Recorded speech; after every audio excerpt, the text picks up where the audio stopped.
নগাঁৱৰ ৰূপহীহঁতৰ কুমাৰগাঁৱত অঘটন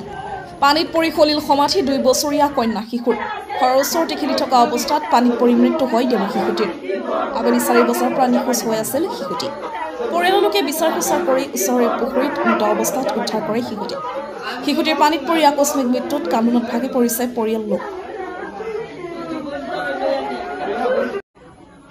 দিনৰ 3টা বজাত আপোনাৰ ভাত পানী খালে খাই মাকজনী অলপ মানে অকণমান আৰাম কৰিছে বাচ্চাটো মানে বাহিৰত ওলাই গৈছে 3জন বাচ্চা একলগত গৈছে গৈ পেলাই আৰু বাচ্চাটো পানীত পৰিল মানে খেলি থকা অৱস্থা ক'ত হৈছিল ঘটনাটো এই ঘৰৰ লগতে পুখুৰীটো গাঁওখনৰ নাম কি আছিল গাঁওখনৰ নাম মোৰনা কেইবছৰ আছিল বয়সটো বাচ্চাটো 3 বছৰ হোৱা নাই 2 বছৰ পাৰ হৈ গ'ল 2.5 বছৰ হৈছে আৰু 2 বছৰ হৈছিল আপোনালোকে সন্ধিয়াত গম পাইছে পিছত সন্ধিয়া গাঁওখনৰ নাম কি আছিলে অৰুণা